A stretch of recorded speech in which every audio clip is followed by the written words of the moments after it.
President Barack Obama was the clear debate winner again this week. Mitt Romney appeared to be in way over his head on foreign policy and agreed with the president so often it sounded like he was endorsing him. It was such a stunning turnaround from his vicious criticisms of the president's foreign policy on the campaign trail that Jon Stewart of The Daily Show couldn't resist creating a mashup of the surprising love fest.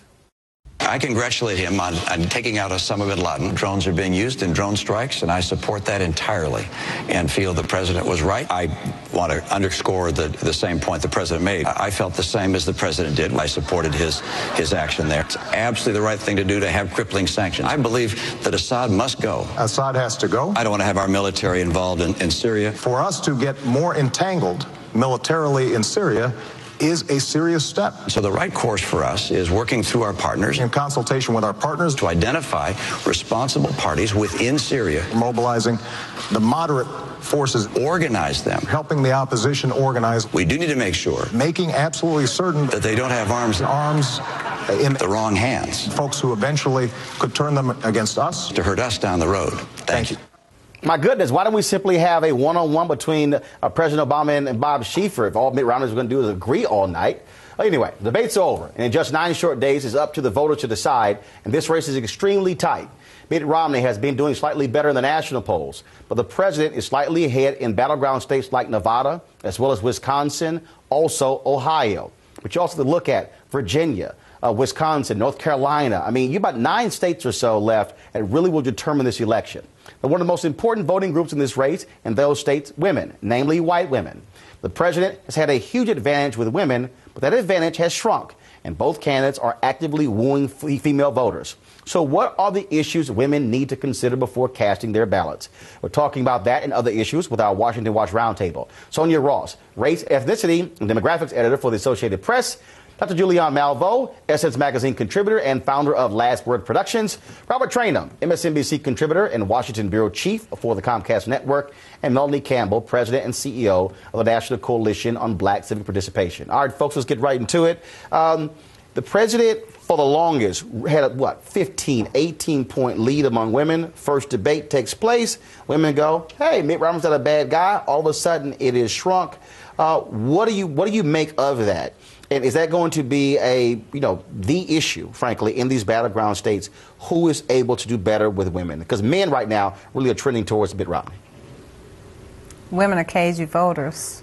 Any analyst will tell you that. Any researcher will tell you that. And you can talk to women voters all day, but you won't really know what women voters will do until it's actually time to vote. And that is what's making women voters so appealing in this climate. Is it also a question, though, of women voters are saying, look, I like Mitt Romney on a couple of issues. I like President Obama on a couple of issues, and I've got to decide really what stands out for me the most when it's time to actually place that vote.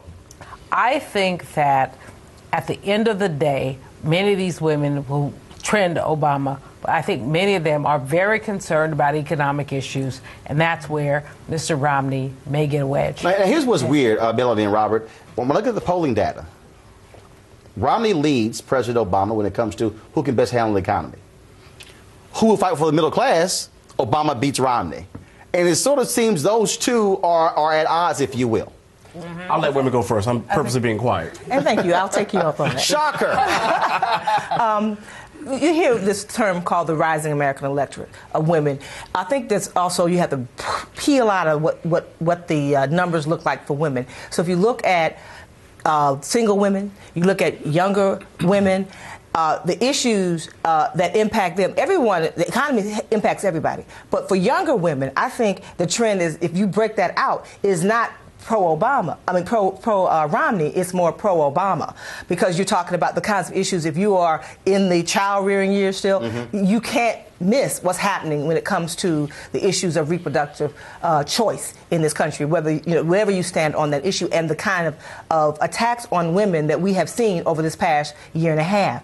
If you look at 2010 election as well, you had because of the economy overall, women went more Republican. And that's one of the things you don't hear a whole lot about. I'm talking about overall women, not black women, but white women. Robert. So I think it's going to be about the age of women and where they're going to go. Okay. And I think younger women, one point, is that the younger women have a larger swath of that vote. And I think that's where Obama needs to I think all these women are correct. However, there's a couple of caveats here. Number one, women are not all monolithic. When you peel back that onion and take a look at the different levels, there are blue-collar women, there are white-collar women, there are suburban women, there are working moms, and so forth. To your point, Roland, working women, blue-collar women, typically are empathetic or they identify more with President Obama because they feel like he's much more empathetic. He understands their concerns. However, when you peel back that onion a little bit more, according to the crosstabs, does he share my same values? Does he understand exactly what I'm going through? Most working women are saying, or blue-collar women are saying, I don't know. And when you listen to Governor Romney, they're saying, you know what, I'm not exactly sure where he stands on Israel, or whatever the case may be, but it seems like he may have an answer. He very well may have an answer. Two things. We saw GDP come out this week, better than expected, growing at 2%. We also saw housing starts, also better than expected. The Friday before the election, next Friday, we're going to see a jobs report come out. We'll see what happens with that. Will unemployment rates stay steady, go up, go down? But also, the Obama campaign continues to drive home the issue of choice. We saw with the controversial comments this week of Richard Murdoch there in Indiana, and the Obama campaign was very quick to hit Mitt Romney's campaign on this issue. Check this out. I'm supporting Richard Murdoch for Senate. Even when life begins in that horrible situation of rape, that it is something that God intended to happen. This is a man who I want to see in Washington.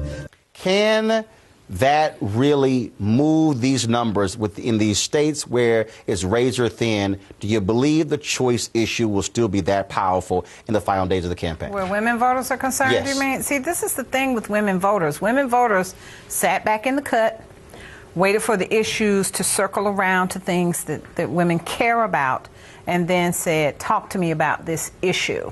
So they divorced themselves, so to speak, from Obama or Romney, one way or the other, and said, where are you coming down on abortion? Where are you coming down on equal pay or fair pay for women who work just as hard as men? Where are you coming down on education? Where are you coming down on the bread and butter issues I'm concerned about? This was very well encapsulated by the question of the woman in the audience at the town hall debate who said, you know, I'm not thrilled with the economy right now, but I also have not forgotten what the economy was like before.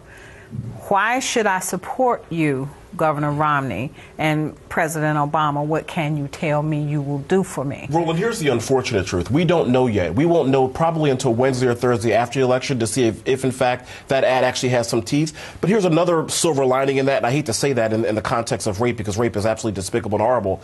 There are some Republican women that actually may agree with those comments. And so thus in the process, when you take a look at the battleground states, Ohio, Virginia, and so forth, with Republican women, very conservative, very moralistic women, that actually very well may help Governor Romney. We simply don't know yet.